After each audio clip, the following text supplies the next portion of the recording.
On this episode of St. Louis in Tune, we'll return to civility, talk to Nina Ferrigno about the Missouri Chamber Music Festival coming up here in June, and we will talk about debates.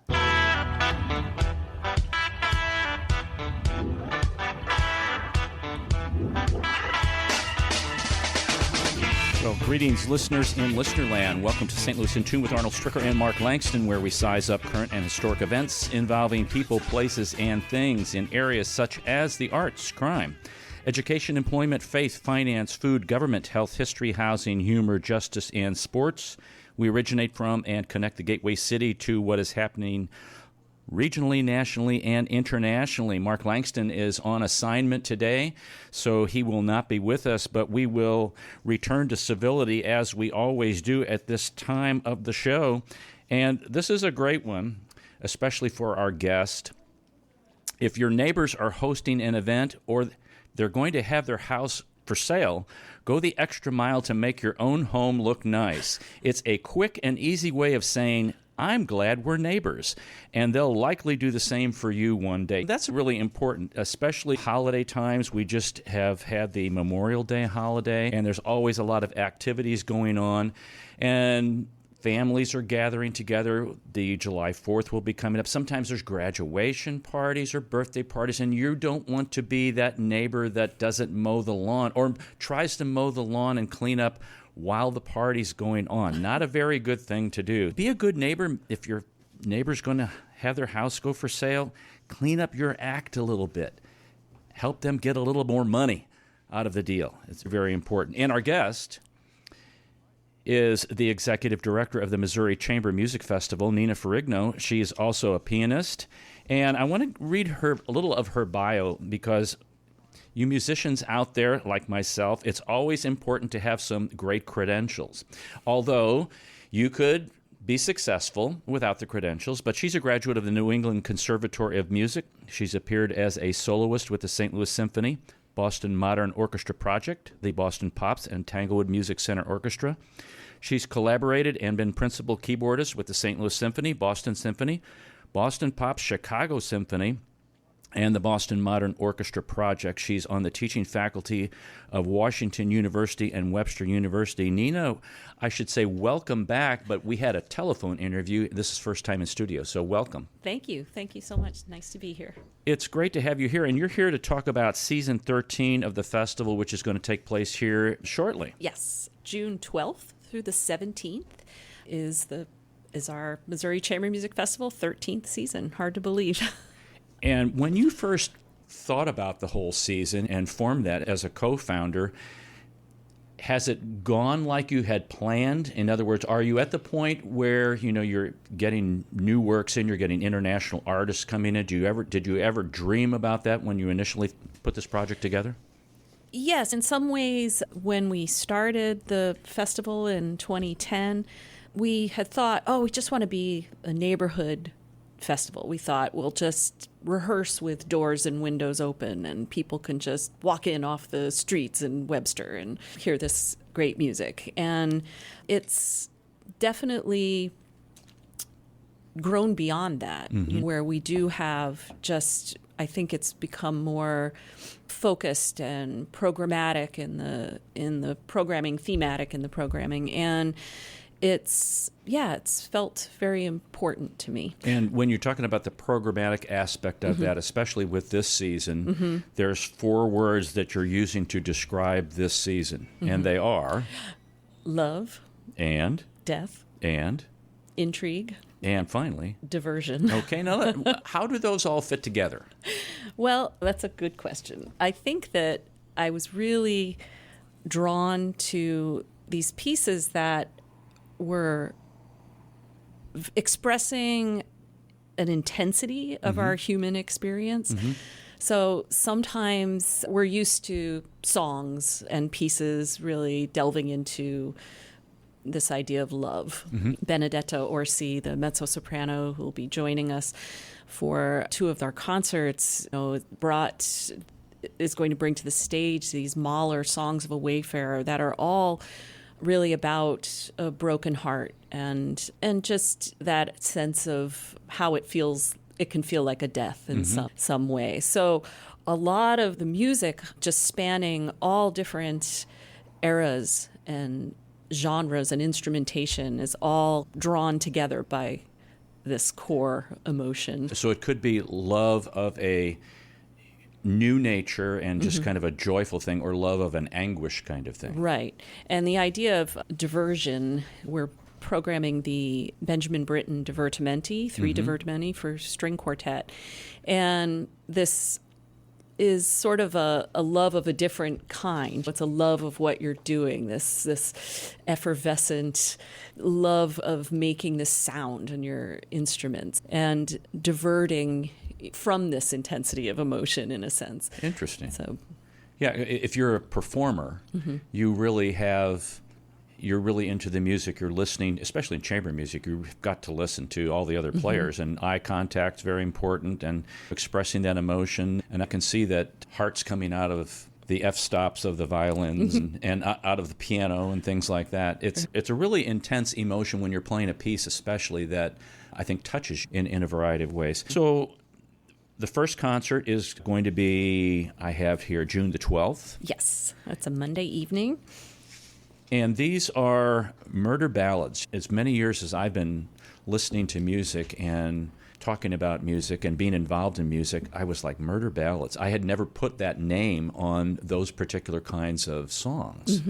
And it is a genre. It is, yes. I have a quote here that is from the first movement. It says, "Oh, listen to my story, I'll tell you no lies, how John Lewis did murder poor little Omi Wise." And the murder ballad has a tradition and its roots in Europe, in which sort of grisly details of bloody homicides are recounted through song. Ooh. And if you think of Grimm's fairy tales, too, they're cautionary, you know, and so it then became an American tradition. And what Bryce Dessner does in this piece is he borrows from some traditional material. So actually the melodies of one of the movements is called Brushy Fork, and it's a Civil War era murder ballad fiddle tune. But then some of the movements are his own original compositions, like in Dark Holler. It's his own melody, and he uses some extended technique by having I place a metal rod inside the piano to make it sound very twangy, almost like a banjo, and really, really evocative. And I'm so excited to be able to do this entire piece, and it's a real tour de force for the ensemble. Yeah, I've got a little clip of that. Let's listen to that. This is Omi Wise.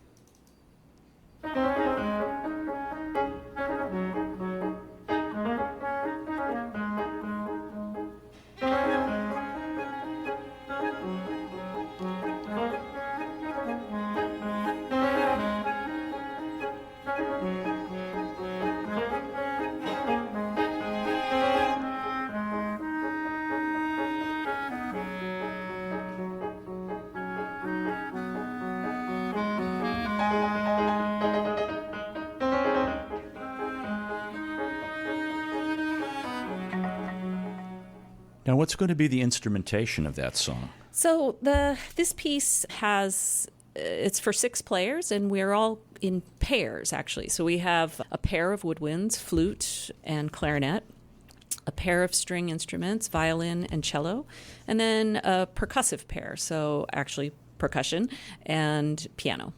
Okay, and this composer, where is he from? Bryce Dessner is a I hate using this word, but a popular musician. He's a guitar player in the Nationals, this band, but he is also a wonderful classical composer. And that's interesting. Yeah. That's a different feel. Yes, and his music has been featured in film, and I believe has some things that are on the score to The Revenant, that movie with Leonardo DiCaprio. Okay. So then we go to Concert 2, which is going to take place a couple days later on June 14th. Yes. And that concert, you're going to have some Grieg and Dvořák. Yes, and this is our morning concert, which is quite popular because it's just, sort of lush. And before we go on any further, where are these going to take place? Yes, thank you for asking. The first 3 concerts of our series on June 12th at 7 p.m., June 14th at 10:30 a.m., and Thursday, June 15th at 7 p.m. are all going to take place at the First Congregational Church of Webster Groves, which is 10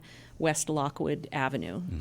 Our last concert, which is on Saturday, June 17th at 8 p.m., has been moved to the CMS Concert Hall. So the concert hall that's part of the Community Music School of Webster University. Okay. And that's also in Webster Groves. And yeah, that's an evening concert also. It's an evening concert, and there's ample garage parking that's accessible off of Garden. It's very close by the auditorium there. Yes. Yeah. And I know we're going to get into the third concert and the fourth concert, exactly what they are.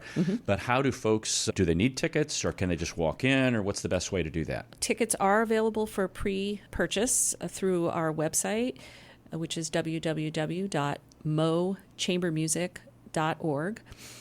But we also do a pretty robust door sale, so if people are making last-minute plans, they can. Okay, sounds good. This is have Arnold Stricker with Mark Langston of St. Louis in Tune. We're talking to Nina Ferrigno. She is the executive director of the Missouri Chamber Music Festival, which is coming up June the 12th, the 14th, the 15th, and the 17th. And we've talked about the first two concerts a little bit. The third concert, Korngold. What is that all about? That's referring to the composer Eric Korngold, whose music we're featuring on that concert. Korngold was a child prodigy growing up in Germany, and it was just an incredible talent at a young age. He wrote this piano quintet, which is a really major work when he had achieved some early success and notoriety. He was around 24. Korngold is known for writing beautiful movie scores in Hollywood. He's got an incredible violin concerto and just gorgeous songs. And so we're doing this, starting off with Benedetta Orsi singing Glückwunsch, which is like, congratulations, good luck. And it's someone, saying, it's again about love and saying, I wish you well in your future, which won't be with me.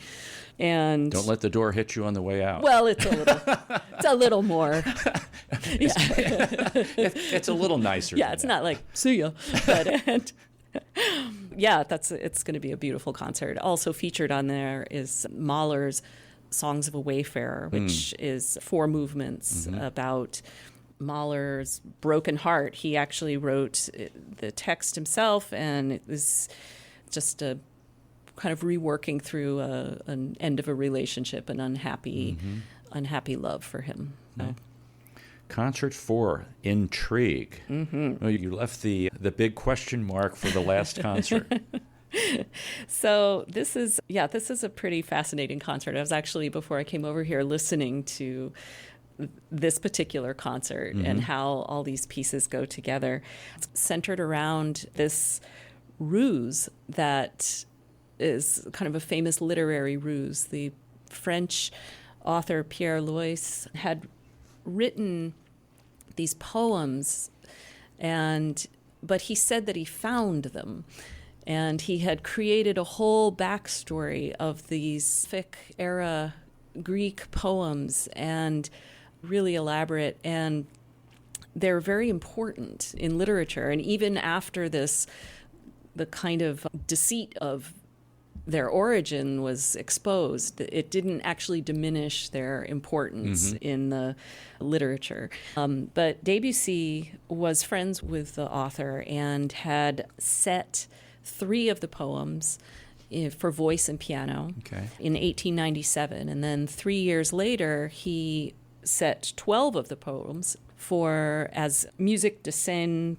pour la chanson de ballades, sort of incidental music for the recitation of these poems. And we're going to be doing both versions. Oh, that'll be interesting. It is. And he even went on again to take 6 of the poems, and they were the basis of a 4-hand piano work that he created.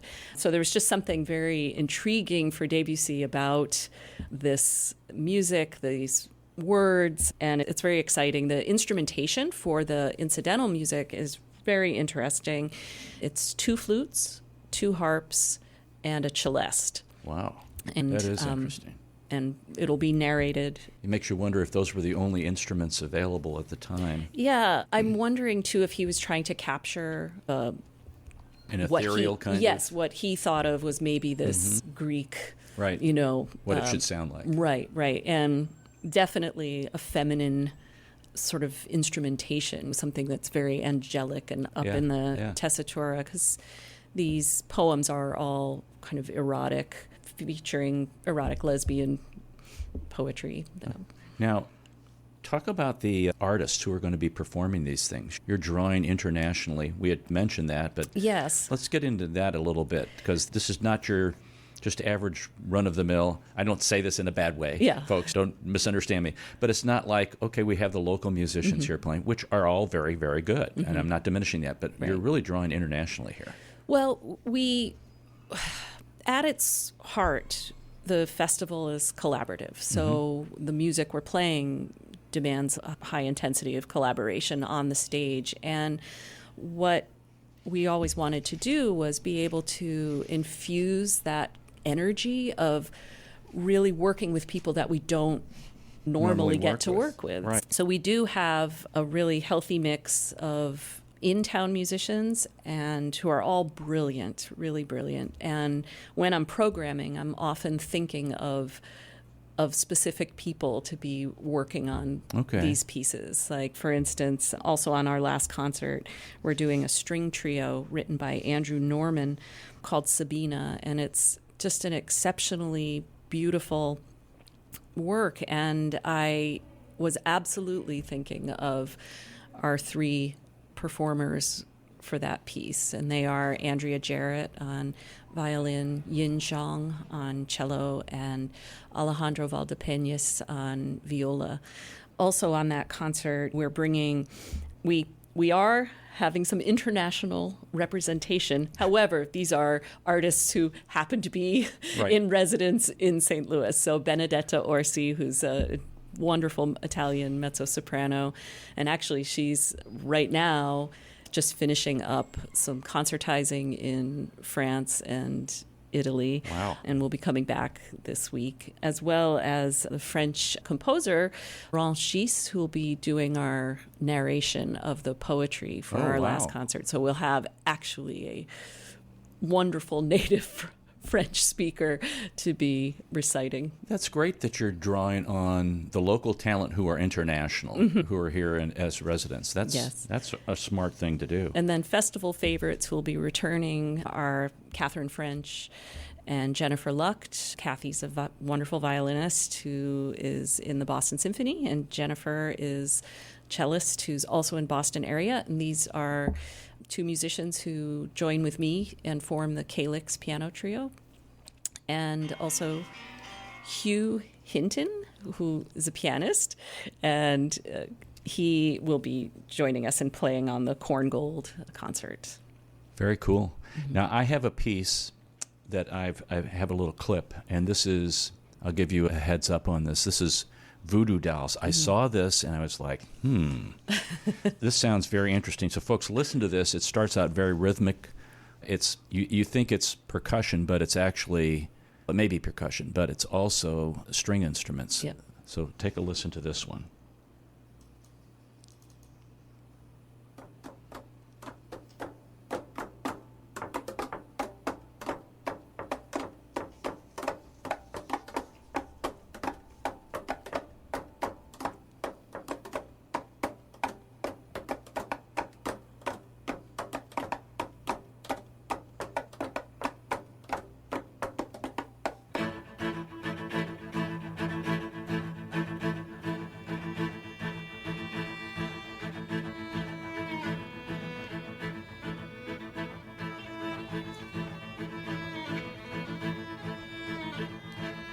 Now, I was reading that this was commissioned and choreographed by a dance company. Yes, that's my understanding. Yeah. I can hear that. Yeah. I can just see that. How do the dolls get involved? Do you know about I'm not sure that it's, at least I wasn't taking it as so literally. I think the Voodoo Dolls refers to, I don't know, this, for me, this piece by Jesse Montgomery and also Tumbao by Tanya Leone, which are on our first concert, are setting the tone in terms of the rhythm and the energy of and intensity. Yeah, and intensity of just beginning to feel things, right? I think it's really impossible to listen to either of those two pieces without moving, moving. And so in that way, I think the way a voodoo doll, you're stabbing it and someone else is feeling it. It's kind of... Someone else is moving. Right, exactly. So I think it's in a way that sort of reference, that they're creating this energy that makes us all feel that we have to move. And she, I understand, is going to be composer in residence at the Chicago Symphony Orchestra. Oh, that's wonderful. Yeah. So, folks, if you want to hear some, what I would call, I don't want to call it standard literature, but if you want to hear a good cross-section of literature, what I would call standard literature and new compositions. And that composition that we just heard, Voodoo Dolls, that was 2008, so that's actually not a new composition. Right. But I guess in the span of the total music history world, it is a very recent composition. Right. But the instrumentation on all these is great. Again, this is Monday, June 12th at 7 to 8:45, Wednesday, June 14th, 10:30 to noon, Thursday, June 15th, 7 to 9, and those concerts are going to be at the First Congregational Church of Webster Groves, which is 10 West Lockwood Avenue. It's on the corner of Elm and Lockwood there. And then that fourth concert is June 17th from 7 to 9 o'clock, and that's going to be... Sorry to interrupt. We've actually had to change the start time of that concert to 8 p.m. 8 p.m. So it's 8 to 10, and that will be at the Community Music School Auditorium? Yes. So it's the concert hall at the Community Music School of Webster University. Okay. And folks, if you want to get tickets for that, you can show up at the door, but you can also get them in advance at www.mochambermusic.org. So M-O chambermusic.org. Nina Ferrigno, thanks for coming in and talking to us about your upcoming season. Thank you so much, Arnold, for the opportunity. I hope people come out. This is Arnold Stricker with Mark Langston of St. Louis in Tune. We'll be right back.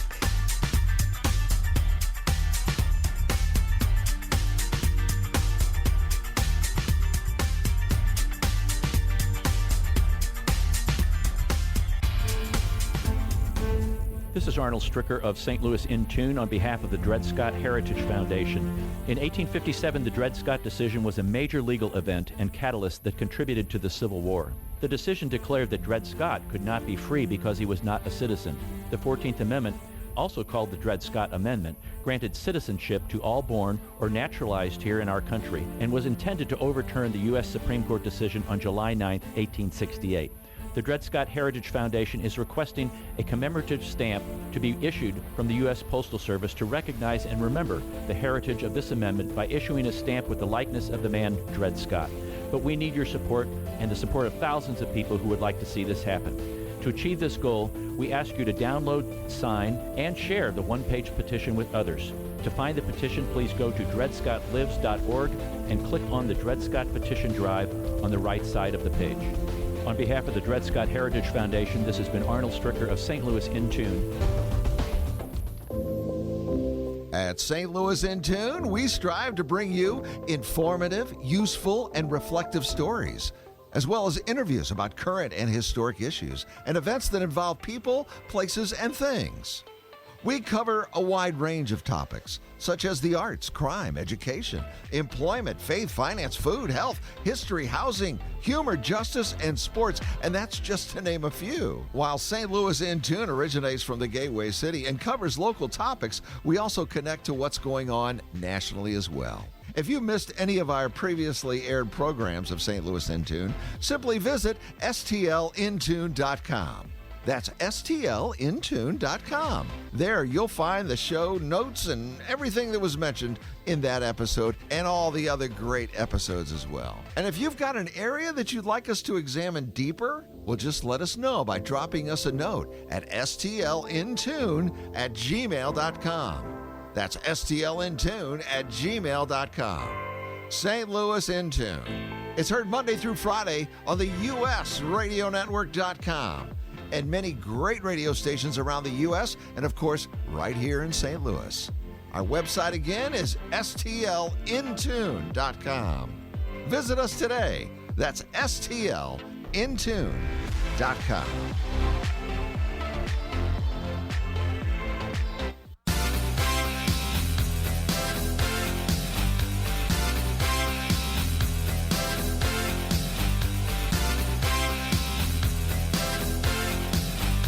Welcome back to St. Louis in Tune. This is Arnold Stricker with Mark Langston. Mark is on assignment. He will be back shortly.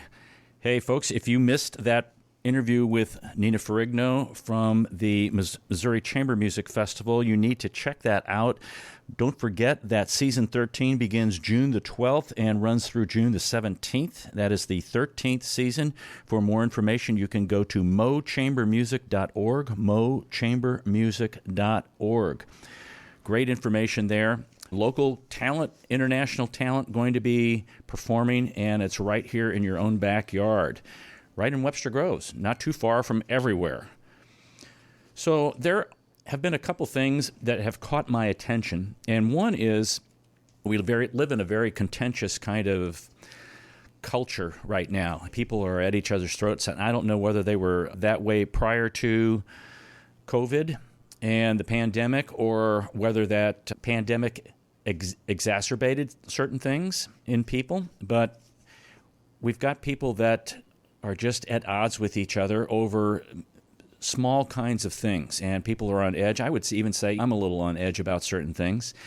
And I think back to a time when I'm going to talk about debating, when debating was something that was normal. It was something that was engaged in a calm manner.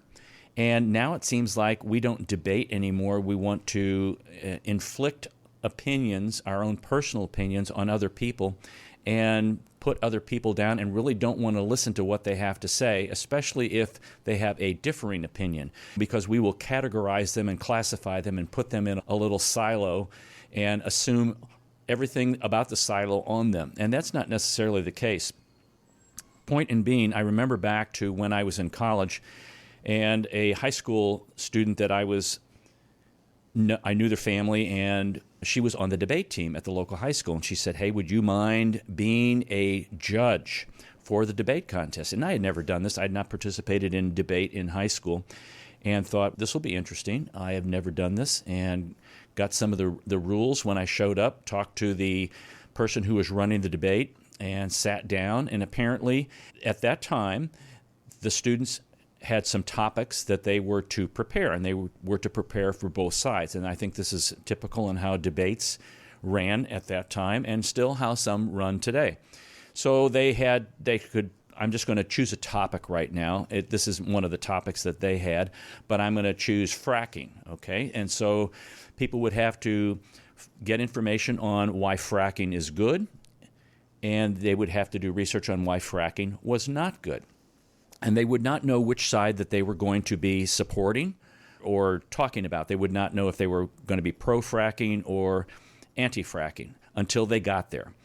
And then they would get up and do their debate. They would talk. They would listen to the other person's particular opinions and their facts, and then they would have their opinions and facts back, and they would go back and forth for a specified period of time. And then somebody, myself and other people who were judges, would say, this person had the most factual and convincing information, and this is why. Maybe it was how they presented the information. It was clear and concise. Maybe it was they were very articulate in what they did. It could be a variety of factors.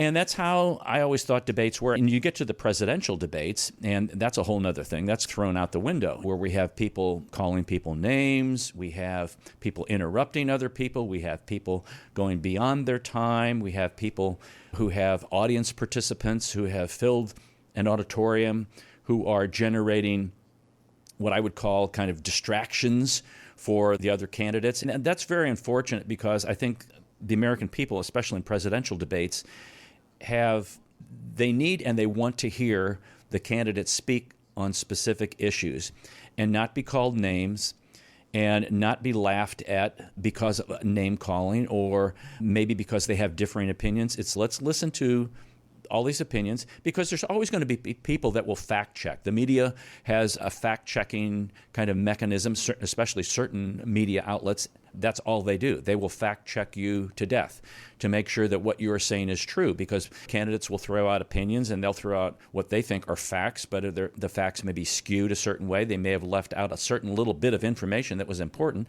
And so that's left up, and then that will come out the next day and several days afterwards, and there will be other debates, and that's how we've done this.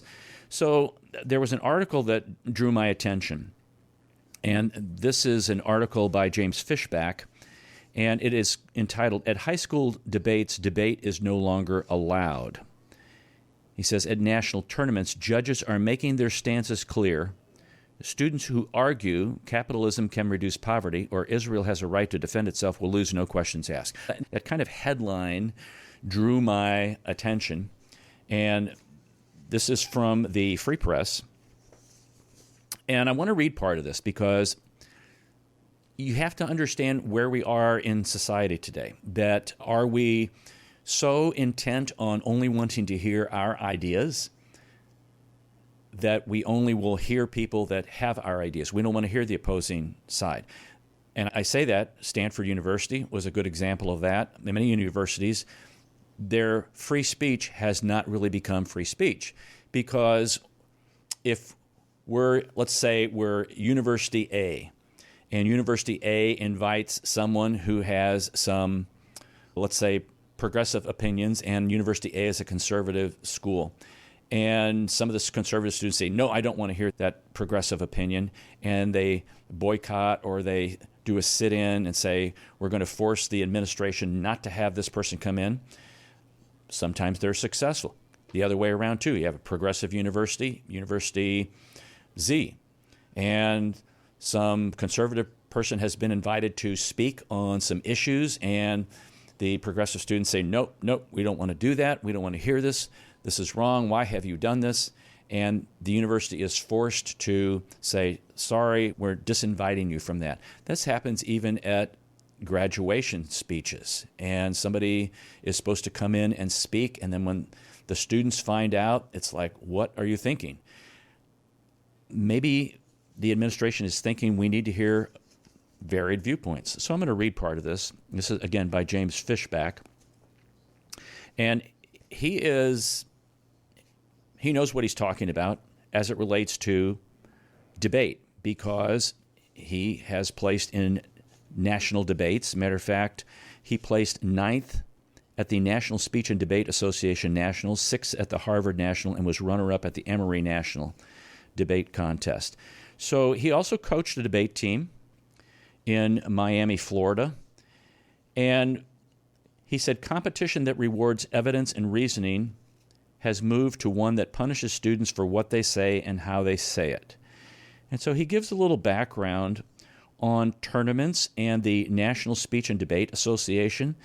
And there is something called a tab room, which is a public database of where judges post their paradigms of what they look for during a debate. Now, I thought that was interesting because I always thought, hey, it's like being an umpire. Of course, umpires have been in trouble here recently by calling strikes when they're balls and balls when they're strikes, especially when there's a computer-generated box that's sitting over the plate while we're watching a baseball game. Or referees. And if you are in tune with anything that's going on, referees at Little League games or soccer games for kids, this isn't the MSL, okay? And we're all human beings, and sometimes we make mistakes. But listen to this. In this tab room where judges post their paradigms of what they're looking for in a debate, if a judge prefers competitors not speak a mile a minute, they'll say that. Debaters normally will say, I'll moderate my pace because this judge doesn't like me speaking very quickly. If a judge emphasizes that the reasons why an argument matters, they will adjust accordingly. But there was a high school sophomore who clicked on this tab room, and she saw that her judge was a certain person. And the paradigm read, before anything else, including being a debate judge, I am a Marxist-Leninist Maoist. I cannot check the revolutionary proletarian science at the door when I'm judging. I will no longer evaluate and thus never vote for rightist, capitalist, imperialist positions / arguments. Examples of arguments of this nature are as follows. Fascism good, capitalism good, imperialistic war good, neoliberalism good, defenses of U.S. or otherwise bourgeois nationalism, Zionism, or normalizing Israel, colonization good, U.S. white fascist policing good, etc. She's don't want to hear any of those things. So how does this student, what are they going to do when they walk in knowing that this person is going to be the judge? When there may be another judge whose paradigm says this, focus on clarity over speed, and reminds them every argument should explain exactly how you win the debate. Or it could be another paradigm from another debate judge that says, if you're discussing immigrants in a round and describe the person as quote unquote illegal, I will immediately stop the round, give you the loss with low speaks, or that's low points. I will give you a stern lecture and then talk to your coach. I will not have you making the debate space unsafe. So it's interesting. Another judge has a list of, quote, things that will cause you to automatically lose, unquote. Where have we gotten with communicating ideas and facts? So he goes on, and in this particular article, he talks about another tab room where a judge says, quote, I have been a trial lawyer for 25 years. I like clash, quality evidence from qualified sources, comparative analysis, and crystallization in last rebuttals. Don't take anything for granted. You have to explain your arguments, why your evidence is compelling, and how the arguments weigh in the round. It's your job to persuade me and communicate your positions in a way that is effective. That is how you will win my ballot. I don't like whining, personal attacks, dominance, aggression, and disrespects. I do appreciate professionalism, kindness, and integrity. Here's another paradigm from another debate judge. My favorite debates are rigorous but friendly. I actually appreciate when one debater accepts one of their opponent's arguments as valid, but still persuades me that they should win the round. I will make my decision based on who is the most persuasive, but persuading me will be done by showing with evidence that one side upholds their value and criteria better than the other side. In order to do this, a debater must speak slowly and clearly enough for me to hear and understand the arguments.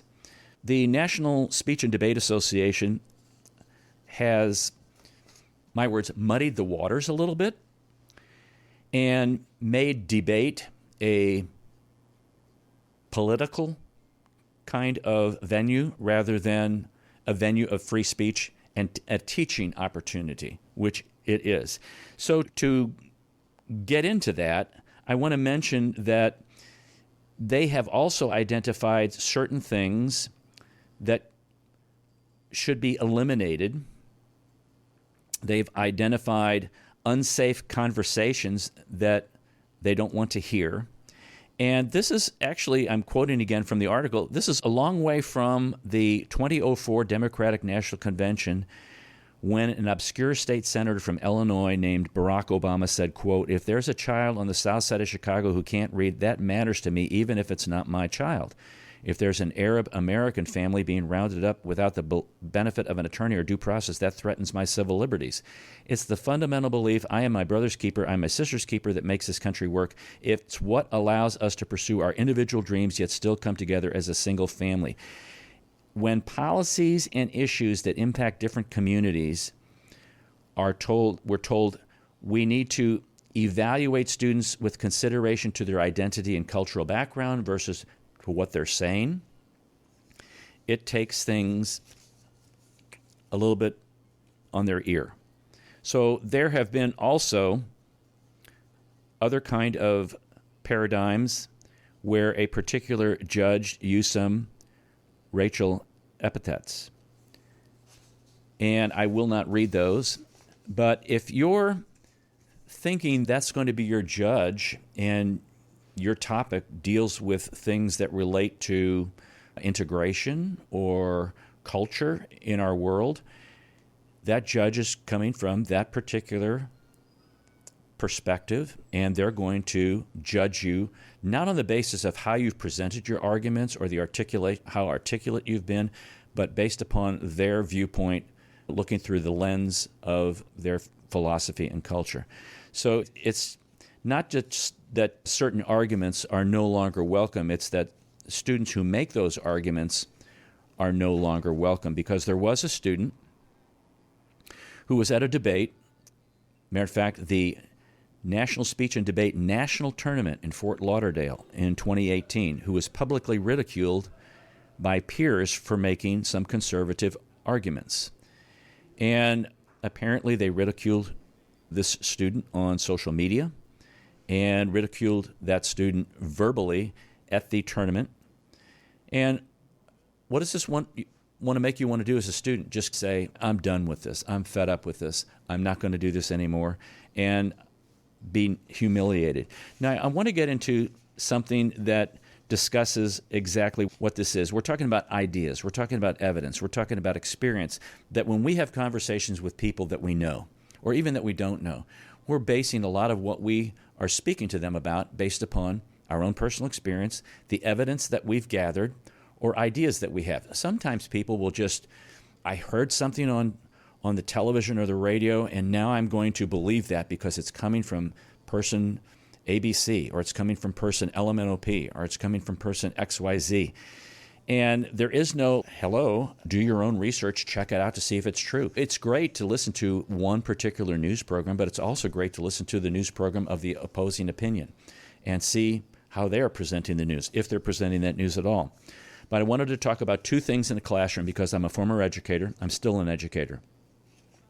Sometimes in education, one of the things about discussing opposing viewpoints has been what's called, by some people, a dominant model of deliberation in the classroom. Okay, so what they do is there's discussion, all right? And the discussion and the dialogue is a critical kind of thinking. And critical thinking, what I mean is, here's the idea, does this work? Does this not work? Okay, I'm not talking about critical theory. I'm talking about critical theory in the way of thinking. Critical thinking. Can you think for yourself? Can you dissect what somebody said and say, is this rational? Is this reasonable? Is there evidence to support this? If there is, how does that relate to what I believe? Does it meld with what I have? Is it in opposition? Can I support what I believe with facts, etc.? And then there is this other viewpoint which says we need to be collaborative.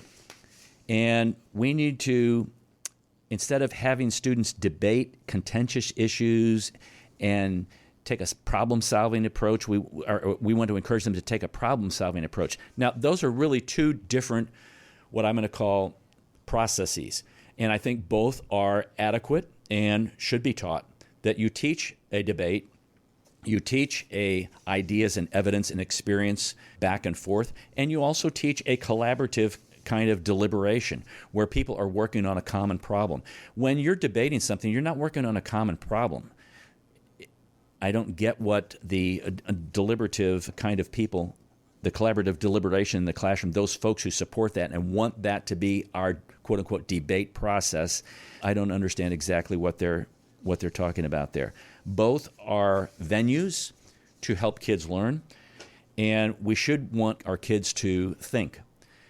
I'm worried that we're trying to allow social media and the internet to give us our information rather than fact-checking it ourselves. The information is what it is. It's information. It's not something that we should grasp and base our lives upon. It is just there. And not all of that information is necessarily accurate. Just look at some of the AI pictures and videos that have come out recently that are total fakes. So how do you know that the information that you're getting is accurate unless you do your own fact-checking yourself? So I'm off my little diatribe about debates. I'll post that article when I post this on the podcast page, which is stlintune.com, stlintune.com. And by the way, so we don't have a little heavy at the end here, I want to finish up with some humor. I really just want to apologize to all the people I called old at 40 when I was 18. So the IRS suspected a fishing boat owner wasn't paying proper wages to his deckhand and sent an agent to investigate him. The IRS auditor said, "I need a list of your employees and how much you pay them." The boat owner said, "There's Clarence, my deckhand. He's been with me for 3 years. I pay him $1,000 a week plus free room and board." Then he's really a challenged guy. He works about 18 hours every day, does about 90% of the work around here. He makes about $10 per week, pays his own room and board, and I buy him a bottle of Bacardi rum and a dozen beers every Saturday night so he can cope with life. And sometimes he gets intimate with my wife. The IRS auditor said, "That's the guy I'm here to talk to, that challenged guy." The boat owner says, "That would be me. What would you like to know?"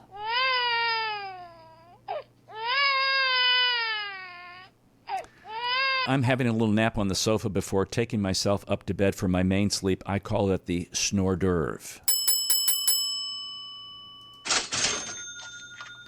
So here are things to ponder, folks. If the number 2 pencil is the most popular, why is it still number 2?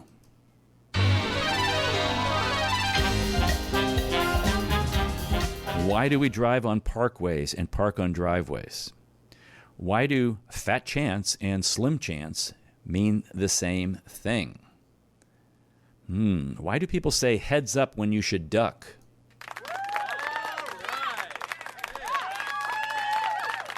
Why are you in a movie but on TV? Why are there no B batteries? When does it stop being partly cloudy and start being partly sunny? And why do we press harder on a remote control when we know the batteries are getting weaker?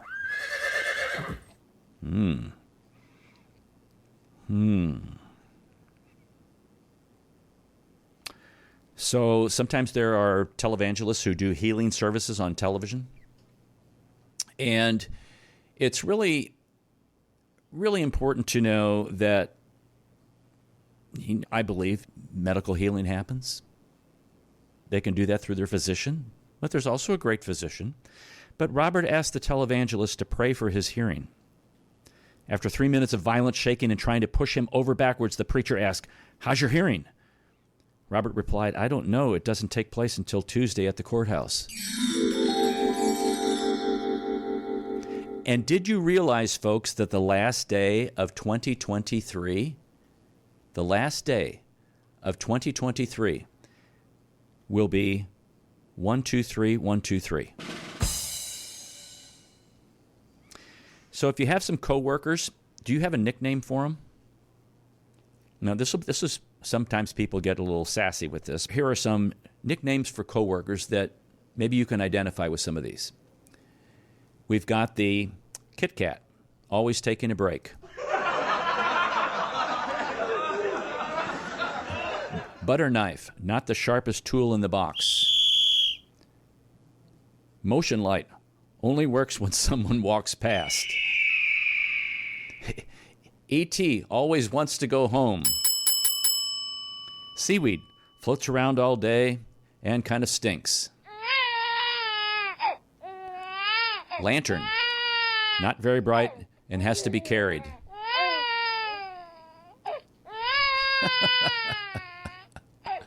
Oh, deck chair always folds under pressure. Daisy, some days in, some daisies in. Coleslaw, they're 90% cabbage. And lastly, we'll close with this. The top 5 ways to hack off an Italian. Number 1, put ice cubes in your wine. Serve them overcooked pasta. Ask them if their family is in the mafia. Use their bright white decorative bathroom towels. And tell them to lower their voice or calm down. Oh, goodness. Folks, that's all for this hour. Don't forget, when the Martians invade, there's only one race, the human race, and every one of us have different characteristics and is uniquely valuable. St. Louis in Tune is a production of Motif Media Group and the U.S. Radio Network. For co-host Mark Langston, I'm Arnold Stricker. Remember to walk worthy and let your light shine.